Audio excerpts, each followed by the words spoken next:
Assalamualaikum warahmatullahi wabarakatuh.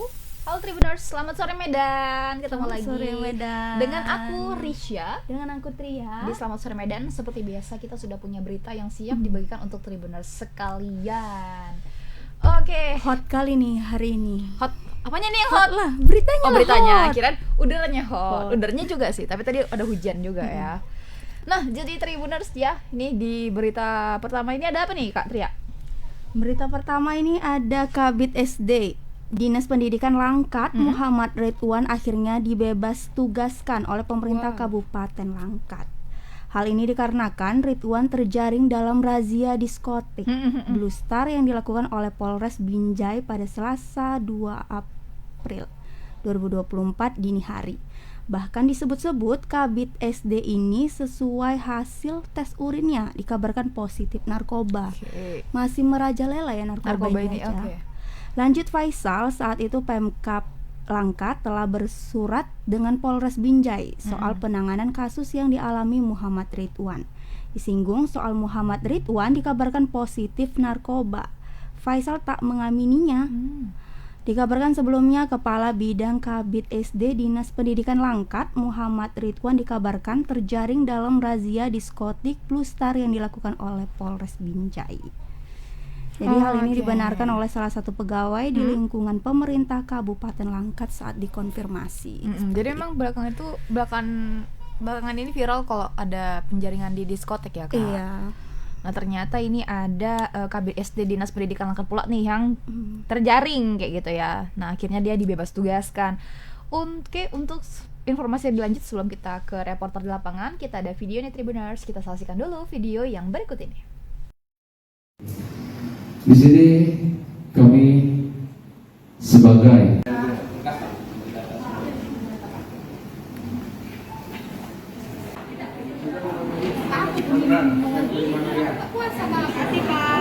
di Dinas Pendidikan tertangkap sedang berada di diskotik Pak. Tolong dievaluasi Pak.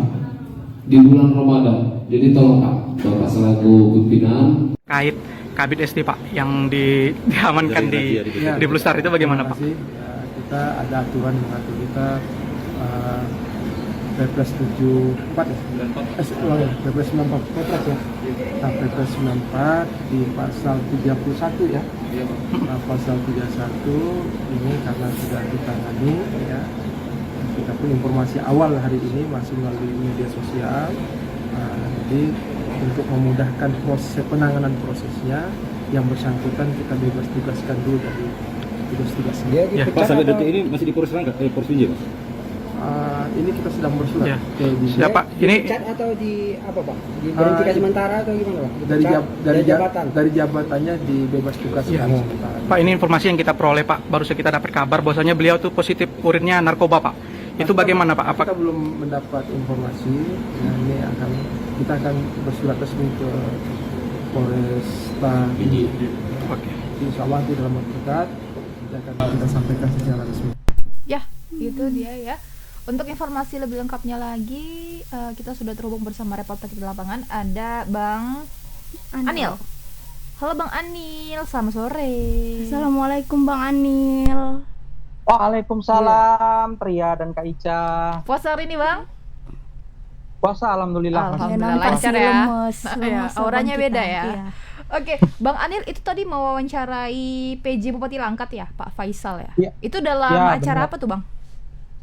Ya benar, tadi kita memang sempat bertemu ya dengan Bapak PJ Bupati Langkat, itu Faisal Asrimi yang kita temui di kantor Bupati Langkat. Tadi kita sempat melakukan wawancara ya dengan beberapa teman-teman media lainnya terkait terjaringnya Kabid SD Dinas Pendidikan Kabupaten Langkat yang bernama Muhammad Ridwan pada saat razia diskotik Blue Star yang dilakukan oleh Polres Binjai pada hari Selasa dini hari kemarin. Nah, jadi memang informasi yang kita peroleh, Kabid ini terjaring dalam razia tersebut. Dan itu juga tadi sudah diketahui ya, PJ Bupati tadi sudah mengetahui dan tadi sempat mengatakan yang bersangkutan sesuai dengan Perpres nomor 94 di pasal 31 tentang disiplin ASN. Jadi yang bersangkutan ini sementara dibebas tugaskan ya dari jabatannya sebagai Kabid SD Dinas Pendidikan Kabupaten Langkat. Namun demikian tadi Faisal juga menuturkan setelah bersurat dengan Polres Binjai untuk penanganan kasus yang saat ini tengah dijalani oleh Muhammad Ridwan. Namun tadi kita sempat menyinggung apakah Muhammad Ridwan ini positif narkoba gitu. Namun ia tidak berani membenarkan bahwasanya beliau Muhammad Ridwan positif narkoba. Namun informasi yang kita peroleh tadi kita sempat komunikasi dengan Kapolres Binjai, sudah ditegaskan bahwa Muhammad Ridwan dinyatakan positif narkoba menggunakan ekstasi dan saat ini sudah diserahkan ke BNN Kota Binjai untuk dilakukan asesmen seperti itu. Dan dengan demikian pun Kapolres menegaskan kasus ini tidak berhenti di sini dan mereka akan terus mendalami terkait dari mana asal mula ekstasi tersebut yang diperoleh oleh Muhammad Ridwan Kabid SD Dinas Pendidikan Langkat. Dan info terbaru lagi ada sekitar 2 pegawai dan 2 honorer yang juga terjaring dalam razia ini. Jadi bukan hanya Ridwan. Jadi ada 2 pegawai lagi ASN dan 2 honorer yang bekerja yang sampai saat ini kita terima informasinya mereka berdinas di Dinas Pendidikan juga Kabupaten Langkat. Juga ya, jadi Bang? mereka ini sekitar berlima ya pada saat itu sedang berjoget lah ya, mendengar dentuman keras yang ada di diskotik Blue Star yang asik ya atau nekat beroperasi di tengah bulan suci Ramadan. Padahal pada tanggal 16 Maret atau 15 Maret kemarin itu dinas pemerintah Kabupaten Langkat melalui Kasatpol PP atau Satpol PP-nya Pemkab Langkat sudah mendatangi lokasi dan mengimbau agar pemilik dari diskotik tidak membuka diskotik selama bulan suci Ramadan. Benar, seperti itu Kak Ica dan Tria. Oke Bang, apakah ada tindakan tersendiri nih bagi si tempat hiburan malam ini karena sudah buka di bulan suci Ramadan? Baik, tadi itu sudah sempat kita tanya ya semalam dengan Satpol PP Pemkab Langkat itu Dameka Singarimbun. Memang dia mengatakan terkait, kita bilang sanksi lah seperti ya mereka tidak mengindahkan imbauan yang sudah dikeluarkan oleh PJ Bupati Langkat. Terkait sanksi itu nanti akan dikomunikasikan dengan tim terpadu Pemkab Langkat dan Dinas Provinsi perizinan yang untuk ya mungkin sanksi yang akan diberikan itu seperti penyegelan. Namun sampai saat ini kita belum mendengar ya atau mendapat kabar terkait sanksi tersebut seperti itu. Terkait dengan pemilih seperti yang disampaikan Dameka Singarimbun itu sanksi yang akan diberikan dari aparat penegak hukum itu dalam hal ini ya pihak kepolisian seperti itu Jalan Trian. Oke. Nah, apakah untuk Bapak Kabid SD Dinas Pendidikan Langkat ini dan timnya bukan tim anggotanya ya tadi yang terlibat itu ada dikasih Bang rehabilitas nggak sih? Ya, itu tadi sudah diserahkan ke BNN untuk melakukan asesmen. Itu nanti ya rehabilitas apakah nanti memang itu rehab di tempat atau rawat jalan lah ya, biasanya itu ada yang model rawat jalan ataupun tempat. Namun demikian seperti yang kita ketahui ya ASN sendiri seperti peraturan disiplin ASN ini cukup tegas, apalagi mengingat dia mengkonsumsi narkoba dan ini mengancam karirnya seperti itu. Oke, berarti ini si Kabid SD ini sudah dicopot ya Bang ya? Udah fix dibebas tugaskan ya? Ya, dibebas tugaskan, belum dicopot ya, tapi dibebas tugaskan sementara sambil menunggu nanti kebijakan atau keterangan resmi dari pemerintah Kabupaten Langkat. Jadi yang lainnya Bang yang terlibat itu gimana Bang ya, nasibnya? Apakah dibebas tugaskan juga yang ASN dan honorer tadi? Ya itu kita tadi nanti kita akan coba ini ya follow up lagi. Tadi kita kebetulan hanya fokusnya itu kepada Kabid dan namun kita baru mendapat info tadi memang dari Kapolres bahwasanya ada yang lainnya. Jadi nanti kita akan coba tanyakan kembali bagaimana nasibnya dengan 4 orang yang lainnya itu 2 pegawai dan 2 honorer. Jadi jumlahnya itu ada 5 dengan Kabid SD. Oke, tapi pihak kepolisian udah ada Bang menetapkan hukuman atau pasal atau pihak kepolisian udah ada mencari data atau informasi mengenai dari mana nih barangnya dapat gitu? Ya, sejauh ini masih dilakukan penyelidikan ya atau mendalami ya Kak, dari mana asal mereka ini kan mengkonsumsi pil ekstasi, jadi nanti akan didalami bagaimana proses penyelidikannya nanti akan disampaikan. Namun demikian, seperti yang kita beritakan juga kemarin, jadi itu kan ada sekitar 74 orang yang diamankan. Iya. Dari 74 itu ada sekitar 40 orang laki-laki dan sisanya itu perempuan. Namun demikian, ada yang cukup menarik juga pada saat diamankan itu, selain ada pecahan barang bukti pil ekstasi, ada juga beberapa kendaraan seperti 8 unit sepeda motor dan 8 unit mobil itu juga diamankan, termasuk 1 buah senti senjata api rakitan itu Makarov, jenis yang dari Rusia ya kalau tidak salah, itu sudah diamankan. Dan tadi kita sudah mendapat informasi pelakunya sudah diamankan. Karena pada saat itu kita sempat melakukan wawancara dengan Kapolres bahwasanya senti tersebut ditemukan di dalam jok sepeda motor dari salah satu pengunjung diskotik Blue Star. Jadi sudah diamankan pemiliknya atau pelakunya yang membawa senjata api tersebut. Seperti itu Kak Ica dan Ria. Oke, terima kasih banyak ya Bang Anil atas informasinya. Ditunggu nih updatean mengenai Kabid SD Dinas ini gimana nasibnya dan 74 orang lainnya, 73 orang lainnya. Terima kasih atas informasinya Bang Anil. Selamat beraktivitas kembali, selamat berpuasa, selamat sore. Selamat sore Tria dan Ica. Ya, sebenarnya kayak penyakit masyarakat termasuk ini tempat hiburan malam baru apa sih yang PSK itu ya. Kayak gitu-gitu selalu ada aja di bulan Ramadan, padahal udah jelas-jelas itu disuruh tutup dulu selama bulan Ramadan. Kayak enggak tetap aja yang dibandel gitu ya. Apa sih salahnya tutup 30 hari dulu? Tapi rugi jualan takjil kayak ganti bisnis gitu.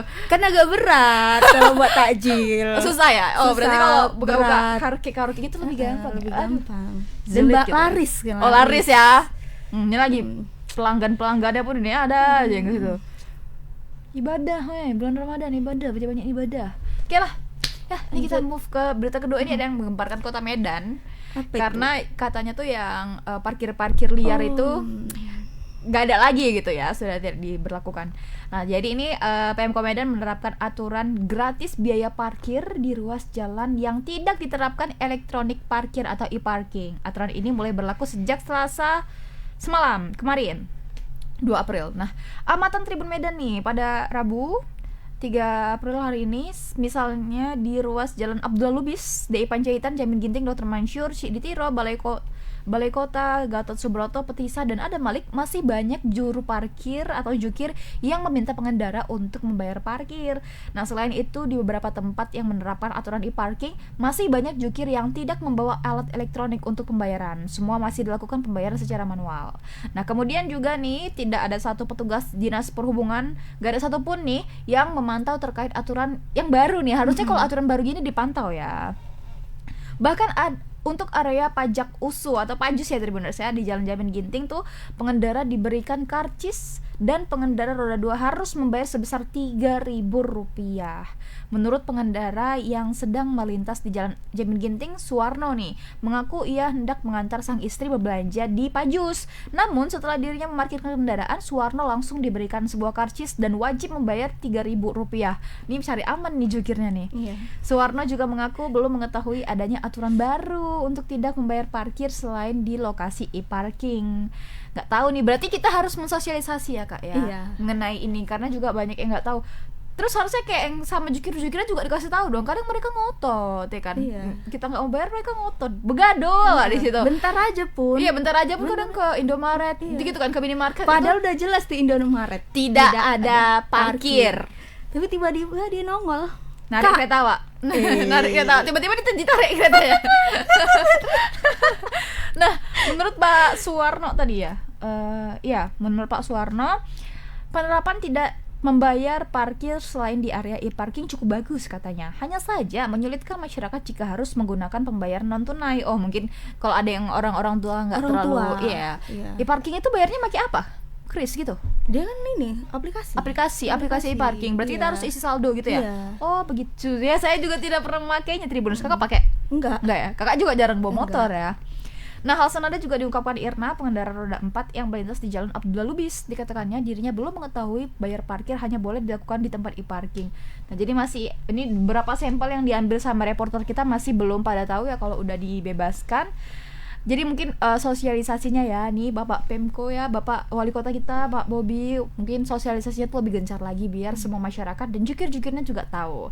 Oke, sebelum kita tanya-tanya ke reporter di lapangan, kita ada video nih Tribuners, kita saksikan dulu video yang berikut ini.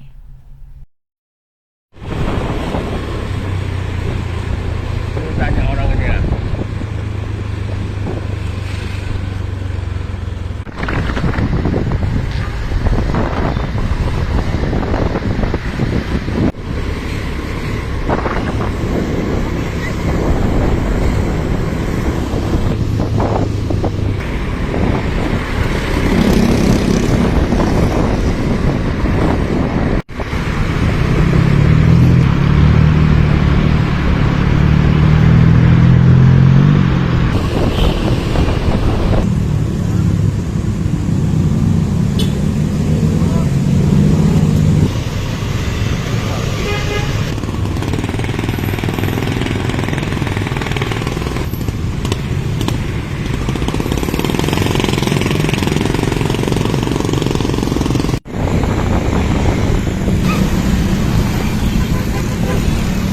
Halo Ibu, dengan Ibu siapa Ibu?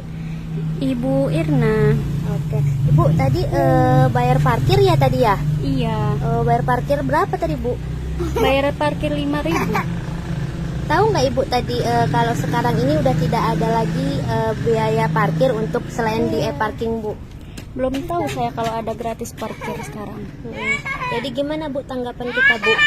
Menurut saya sih tidak berpengaruh ya. Mau ada pembayaran parkir atau tidak, tetap saja tidak berpengaruh. Soalnya saya tidak mau ribet, jadi bayar aja. Oke, siap. Kasih ya Bu. Ya, Ya itu dia ibunya maunya yang simpel-simpel aja ya kan. karena nggak mau bertekak. Nggak mau bertekak, dan terus dia mungkin mau bantu untuk mundurin mungkin ya kendaraannya. Tapi pun ini parkir ini kan, Kadang Ca. nggak membantu juga. Dia pas kita masuk kan, dia nggak ada. Pas kita mau keluar, tiba-tiba dia Pas ada. udah siap bawa tinggal keluar Ya. gitu kan, baru ada dia. Aduh, kesel kali. Terus ada patokannya lagi.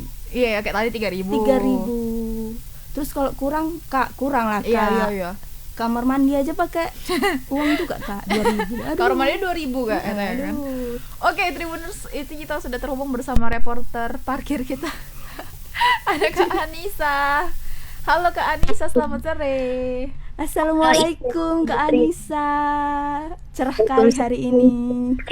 Ya, ini aura-aura puasanya cerah dia ya, nggak lemas Iya, dia. nggak lemas. Oke, Kak Anissa, mungkin boleh dijelaskan dulu terkait parkir yang hanya diperbolehkan dibayar untuk e-parking saja itu Kak. Sejak kapan diberlakukannya dan lain-lainnya. Silakan. Baik, jadi semalam sore itu Dinas Perhubungan mengeluarkan aturan terkait digratiskannya biaya parkir untuk di lokasi yang bukan e-parking. Nah, untuk lokasi e-parking ini ada 145 titik, dan sebenarnya sih dari 145 titik itu hampir semuanya di beberapa jalan Kota Medan ini sudah kena e-parking. Oke. Hanya saja pantauan kita tadi juga masih banyak yang tukang parkir yang melakukan atau juru parkir yang melakukan transaksi pembayaran parkir dengan tunai. Nah, dalam aturan yang diterapkan oleh Dishub Medan ini sebenarnya sudah menarik seluruh SK surat-surat parkir yang ada di seluruh jalan Kota Medan, sehingga seharusnya hari ini sudah tidak ada juru parkir lagi yang berada di lokasi-lokasi yang telah ditetapkan tersebut. Namun memang dari pantauan kita, baik itu di lokasi e-parking maupun yang tidak e-parking, itu masih banyak sekali juru-juru parkir yang kalau untuk di e-parking itu kan seharusnya ada alat pembayaran ya, yang dengan pakai alat tersebut gitu. Tapi juru-juru parkir ini tidak membawa alat tersebut. Tidak Seperti membawa itu. atau tidak punya Kak? Tidak membawa, ada beberapa yang bilang tidak bawa, ada yang bilang udah rusak. Banyaklah alasan mereka yang sebenarnya permasalahan penerap alat e-parking ini sudah sering terjadi, dan lumrah sekali di Kota Medan ini. Kalau ditanya mana e-parkingnya gitu, pasti juru parkirnya bilang beralaskan rusak lah, nggak bawa belum lah, gitu-gitu ya. yang bawa seperti itu. Oke, Nah, Kak Anissa, sorry sementara- dipotong.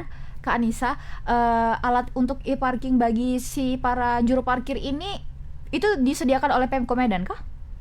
disediakan oleh perusahaan. Jadi Pemkot Medan ini bekerja sama dengan orang ketiga.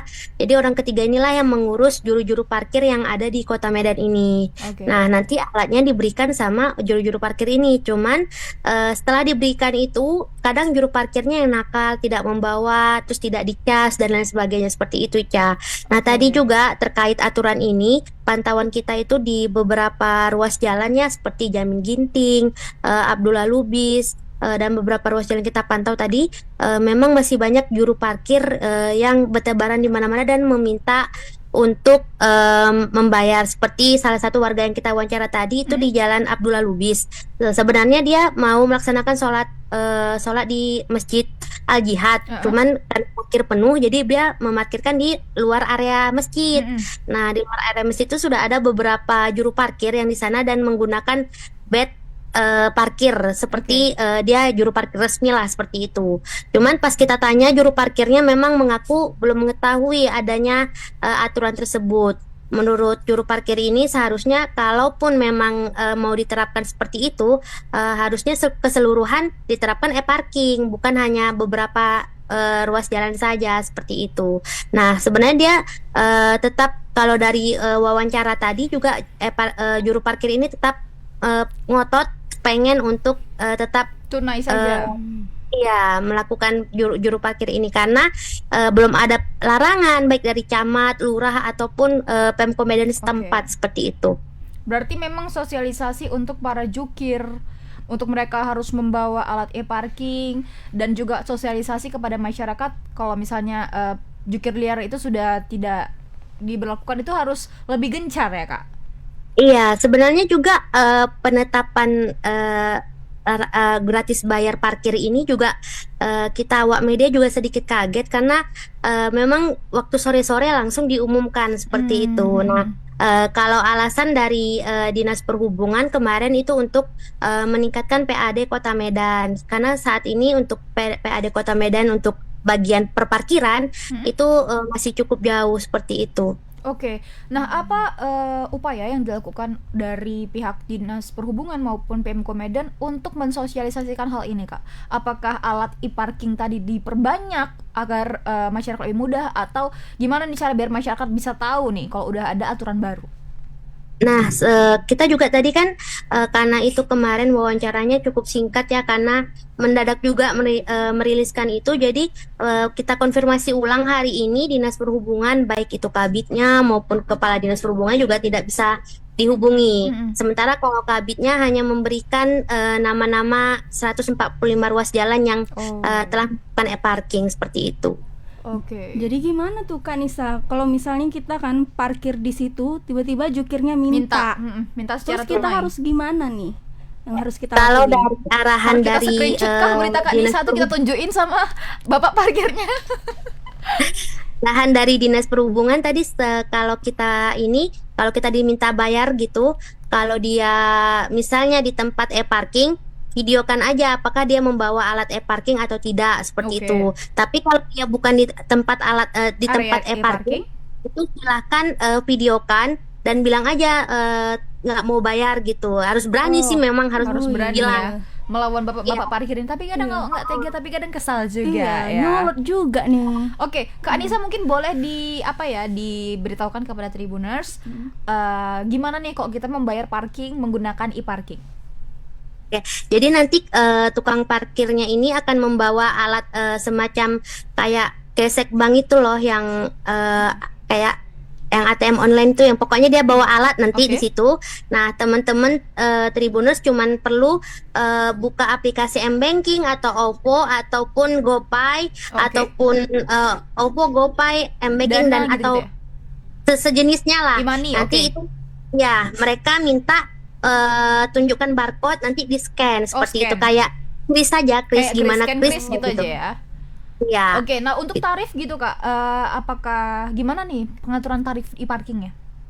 Sejauh ini memang kalau untuk tarif parkir tadi tidak dijelaskan di Submedan ada kenaikan atau tidak. Namun memang biasanya kalau e-parking di Submedan menerapkan harga biaya parkir untuk kendaraan roda 2 itu 2.000, kalau untuk roda 3 itu 3.000 seperti itu. Roda 4. Mobil ya, mobil Iya, berarti roda 3. beca nggak salah Tapi juga. kadang-kadang tuh motor pun juga kena loh, 3.000 bukan Iya. 2.000 naik Nah, dia. itu justru menyalahi aturan ya Iya. kan Kak Anissa. Terus roda 4 goceng. Iya, ya itu apa ya, tarif umum kita ya kalau Iya. pakai berkendara ini. Sebenarnya ada wacana memang kemarin sempat viral juga Dinas Dinaikkan. Perhubungan akan menaikkan tarif tersebut. Tapi memang sampai sejauh ini belum ada realisasi lebih lanjut mengenai itu, Ca dan Tria. Oke, berarti Kak Anissa kalau misalnya kita merasa kita nggak terima nih di kutip parkir, kita boleh ya memvideokan kayak gitu ya? Ya, silakan videokan atau laporkan ke polsek setempat Woi. ataupun tag ke Dinas Perhubungan Instagram Dinas Perhubungan Medan. Oke, Kak Anissa tadi sore ada berapa titik yang bisa e-parking? Ada 145 titik. 145 titik. Nah, itu bisa iya. tengok di mana Kak infonya, Kak? Nggak mungkin Kakak bilangin 145 di sini kan? Biar Tribuners Itu tahu bisa nih. di Tribun Medan ya, karena udah kita buat juga beritanya di situ. Nanti Tribun Oke. Medan bisa lihat ke web Tribun Medan. Di web Tribun Medan yang penulisnya Anissa ya. Oke, terima kasih banyak Kak Anissa. Ini infonya banyak sekali dari Kak Anissa. Selamat beraktivitas kembali. Selamat sore, selamat berpuasa. Oke. Ya itu tadi ya, kita diperbolehkan, malah ini dianjurkan sama di subnya nih, videokan saja katanya Videonya. gitu. Sekarang memang zaman-zamannya viral. Viral, benar. Sosmed. Apalagi kalau dia marah-marah tuh, videokan aja. Ya, video-video kan aja. Ica agak dendam nih sama tukang parkir karena Ica pernah berantem sama tukang Oh, iya? parkir gitu, iya. Karena ngeselin Bapak-bapak? dia dikata-katainnya gitu. Kan saat saya kecil ya, ingin menangis saat itu, tapi sok-sok jago aja menentang gitu, sok-sok cerewet aja gitu. Oke, Tribuners, itu dia ya. Tadi pastikan kalian mengecek 145 titik e-parking yang ada di Kota Medan. Kalian cek tuh di web Tribun Medan, nanti kita spill di akhir. Setelah kalian cek nih, kalau kalian pergi ke suatu tempat yang ternyata dia adalah wilayah e-parking, nah tapi si juru parkirnya tidak membawa alat dan kita tidak bisa membayar secara elektronik, kalian bisa videokan ya. Ya pastikan kalian memegang HP kalian dengan erat, jangan sampai dirampas atau dijatuhkan ya.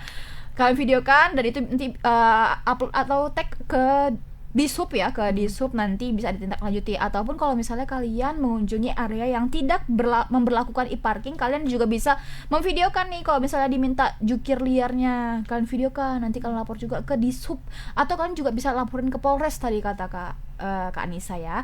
Nih kalian bawa SS-an bukti dari berita Tribun Medan nih bang, ini udah gak boleh lagi bang, harus e-parking bang, harus bang, kami menaati peraturan bang ya. Ya kayak gitu ya.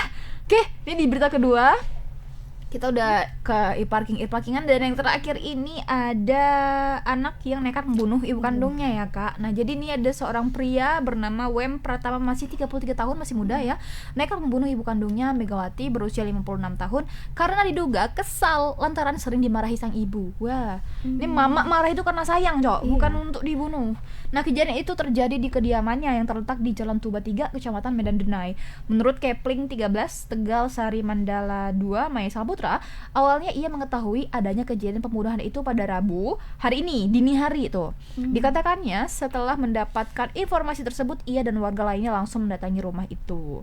Sampai di lokasi, mereka pun melihat pelaku sudah diamankan oleh warga, tangannya diikat. Berarti warga duluan ya yang mendapati kejadian tersebut. Kok ngeri ya diikat?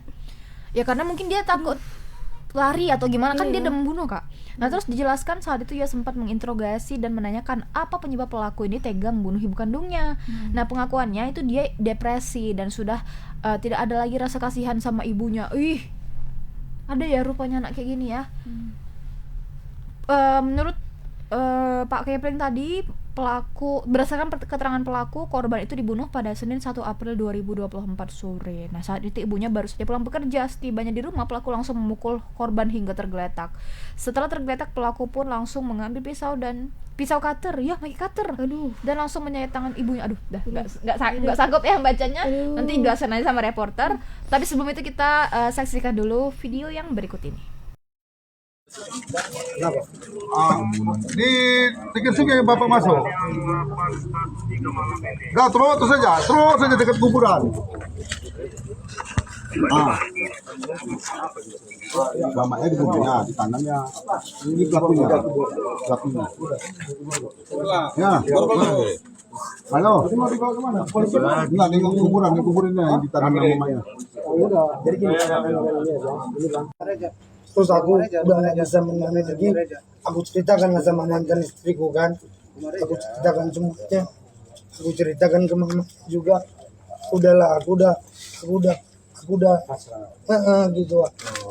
Jadi aku bertanggung jawab atas perbuatanku gitu. Makanya. Sudah, apalagi mau juga. Tunggu bang, mau mana rame kayak gini?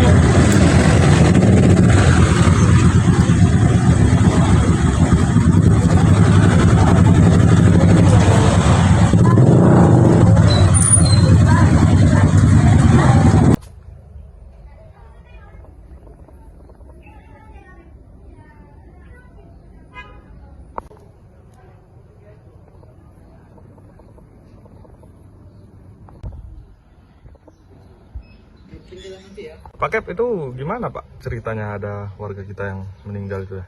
Ya, ceritanya kita ditelepon oleh sepupunya, tepatnya tadi malam sekitar pukul 1 dini hari.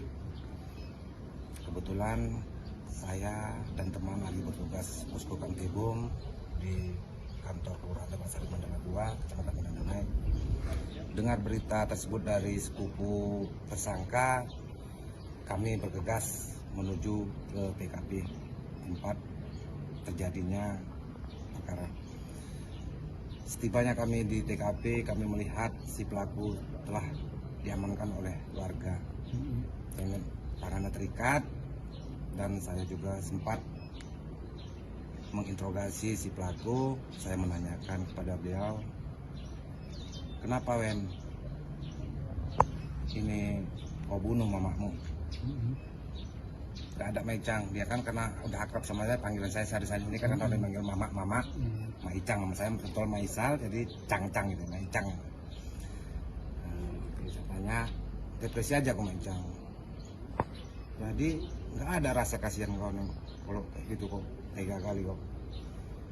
Udah nggak ada lagi rasa kasihan sama di dalam diri awak ini, udah nggak ada lagi kasihan.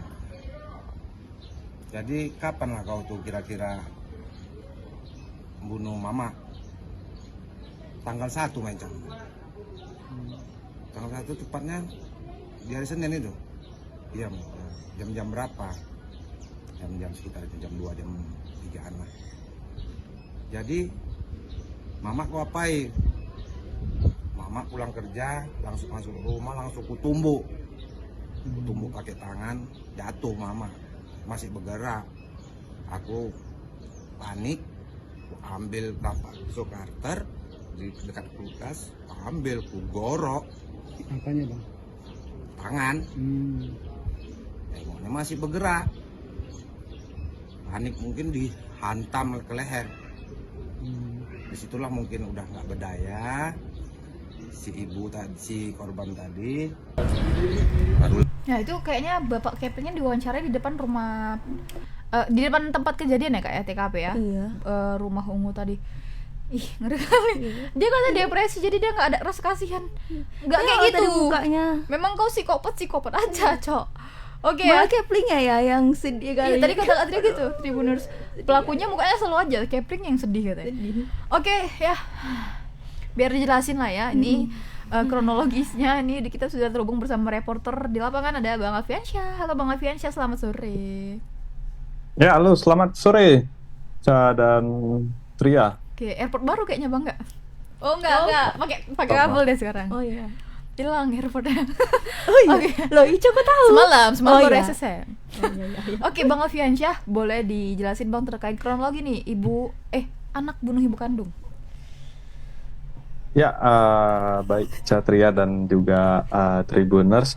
Ya, memang kejadian yang menggemparkan itu tadi malam itu warga Jalan Tuba 3 di Kecamatan Medan Denai, di mana saat itu ada seorang warga yang mengaku kepada warga yang lain begitu, dia telah membunuh ibu kandungnya begitu. Oh, jadi si pelaku ini mengaku gitu Bang?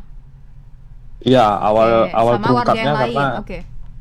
Ya, awal terungkapnya itu kan karena si anak pelaku ini menanyakan keberadaan dari neneknya yang merupakan ibu dari si Korban. pelaku, Oh, karena pelaku, mereka ini oke. tinggal bertiga di dalam rumah tersebut. Mhm. Nah, setelah anaknya ini terus-terusan menanya kemana neneknya, si pelaku ini mengatakan bahwasanya neneknya itu sudah meninggal dunia begitu. Oh. Dan si anaknya ini memberitahu kepada tetangga yang merupakan keluarganya juga, sehingga Sorry bang, anaknya pelaku ini umur berapa?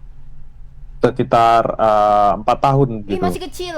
Baik, oke, Ya, lanjut bang. masih kecil. Nah, ketika itu dia pun sempat mungkin panik ya, dan dia pun mendatangi rumah wawaknya yang kemudian yang berada itu tepat di depan rumahnya, dan mengatakan bahwasanya dia sudah membunuh ibunya begitu. Sontak pengakuan itu pun membuat terkejut ya pihak keluarga dan beberapa tetangganya, dan kemudian langsung mengamankan si pelaku ini dan mengikatnya begitu.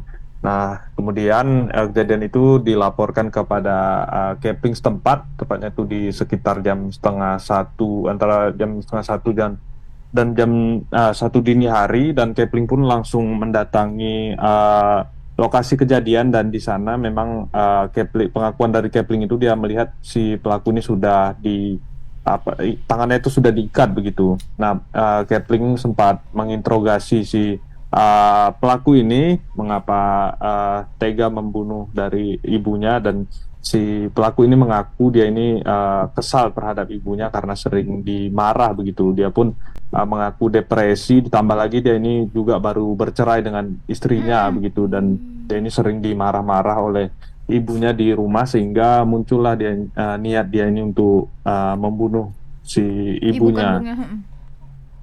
Nah, memang pengakuannya itu dia ini membunuh itu di tanggal 1 kemarin, tepatnya di hari Senin, di mana saat itu ibunya baru saja pulang kerja, dan ketika masuk ke dalam rumah, si pelaku ini langsung memukul si korban ini hingga terjatuh.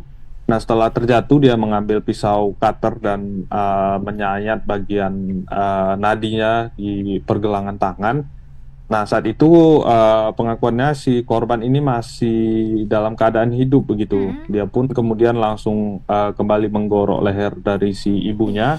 Goroknya Dan pakai pisau cutter tadi bang? Iya, pakai pisau cutter, dan setelah tidak berdaya dia pun langsung menyeret ibunya ini keluar melalui pintu belakang, dan kemudian dia meminjam cangkul tetangga dan untuk mengorek tanah. Itu ada tadi kita lihat di lokasi itu kedalamannya itu hanya dua jengkal tangan saja begitu. Astaga. Nah, disitulah ibunya ini ditanam oleh si pelaku sejak dari tanggal 1 kemarin, dan ketahuannya itu di tanggal 3 tadi dini hari begitu. Aduh, oke. Sebenarnya nih karena sering dimarahi ibunya gitu bang. Mungkin dalam posisi dia yang juga baru bercerai, jadi dia agak stres ya.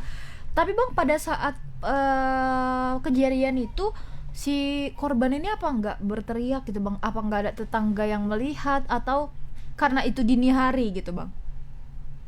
Ya, kejadiannya itu di sore hari, itu di antara jam sore 3 hari. atau jam 4 ketika oke. ibunya baru pulang kerja. Nah, memang menurut pengakuan warga-warga di sana memang jarang berinteraksi begitu antar tetangga, dan kondisi di gang itu pun agak lumayan sepi, sehingga kemungkinan tetangga tidak ada yang mendengar kejadian itu. Gitu kan. Oke, nah apakah si korban ini bakalan dilakukan otopsi bang? Iya, kok diotopsi kemungkinan enggak ya, tadi sudah langsung dikebumikan Langsung ya, dikebumikan. ketika udah ditemukan dibawa ke Bayangkara tadi dini hari, dan tadi sekitar pukul 3 ataupun 15.00 jenazah sudah dibawa ke pemakaman untuk dimakamkan, dan kemungkinan tidak diotopsi karena Sudah jelas ya pelakunya penyebabnya. sudah diketahui, dan karena pelakunya juga sudah mengakui perbuatannya, kemungkinan tidak akan dilakukan otopsi lagi terhadap si jenazah. Jadi sekarang pelakunya di mana, Bang? Ya, untuk pelaku saat ini sudah ditahan di Polsek Medan Area dan masih dalam proses pemeriksaan begitu. Kita pun belum mengetahui tentang kondisi kejiwaan dari si pelaku ini, karena masih proses pemeriksaan dari pihak polisian. Mungkin nanti besok kemungkinan akan disampaikan secara langsung gitu oleh Kapolres terkait kejadian ini. Baik, ditunggu Bang update informasinya ya. Apakah pelaku ini bakal dijerat dengan pasal pembunuhan berencana kah? Atau memang ada gangguan kejiwaannya gitu ya sampai dia nekat dan tidak ada rasa kemanusiaannya lagi ya, ini ibunya Karena tadi sendiri. pun dia santai aja pas diringkus oleh warga ya Bang. Oke, nah nanti siapa aja Bang kira-kira yang bakal dijadikan saksi dalam persidangan nanti? Ya, persidangan mungkin masih lama juga untuk persidangan karena masih butuh di BAP kemungkinan yang akan dilakukan pemeriksaan oleh pihak polisian tuh warga-warga sekitar dan mengetahui kejadian itu mungkin akan dijadikan saksi nantinya. Oke, benar-benar. Terima kasih banyak ya Bang Alfiansyah atas informasinya. Selamat beraktivitas kembali. Selamat sore, selamat berpuasa. Selamat sore Ica dan Yem. Oke. Kok ada ya Ca kayak gitu? Nggak alasan lah itu, dia stres, sering dimarahinya kayak mana sih, kok bukan anak kecil lagi loh, udah punya anak 33 juga. tahun, anaknya udah 4 Mata Kak Tria merah. Iya, aduh. Kayaknya faktor dia baru bercerai juga itu sangat mempengaruhi ya Kak. Iya. Terhadap kesehatan mental dia gitu. Jadi lagi kacau, ibunya marah-marah pula, tapi jangan dibunuh juga Bang. Lebih baik abang kabur aja dulu, tak kemana, menenangkan diri ya. Kok nggak jalan-jalan abang? Iya, Ngapain jalan abang gorok terus mama? Terus takutnya kayak dia punya anak kan, masih 4 tahun. Iya. Anaknya itu yang melaporkan, untungnya anaknya nggak dia apa-apain gitu. Iya. Kalau udah kayak gitu Kak, itu bakalan kayak siapapun itu dia, ya sama ibunya kandung dia nggak ada rasa kasihan. Tadi dia bilang apalagi sama orang-orang lain gitu kan ya. Betul. Ya semoga aja dia mendapatkan hukuman juga yang setimpal, dan memang kalau mungkin dia ada gangguan kejiwaan atau depresi atau gimana tuh segera diobati lah ya, sampai dia benar-benar pulih biar tidak membahayakan orang-orang lain juga. Oke, Tribuners itu dia ya 3 berita kita udah panjang juga kita bercakap ya Kak ya, udah capek juga ini kayaknya udah agak betul udah 40 menit lebih kita bercakap-cakap ya. Apalagi yang terakhir ini menguras emosi ya. Mau terbalik ini. Seram kakakku gitu ya. Oke, untuk informasi lebih lanjutnya lagi ya, kalian bisa kunjungi portal kita ada di www.medan.tribunnews.com atau bisa di media sosial kita di bawah ini ya Tribuners, sudah lengkap semua di sini. Atau kalau mau lebih up to date lagi, lebih real time, kalian bisa download aplikasi Tribun X di App Store maupun Play Store. Jangan lupa saksikan Selamat Sore Medan setiap hari Senin sampai dengan Jumat di jam 4 sore selama bulan Ramadan. Kalau begitu aku Risha, aku Tria, beserta kru yang bertugas pamit undur diri. Bye Tribuners, selamat sore Medan. Assalamualaikum.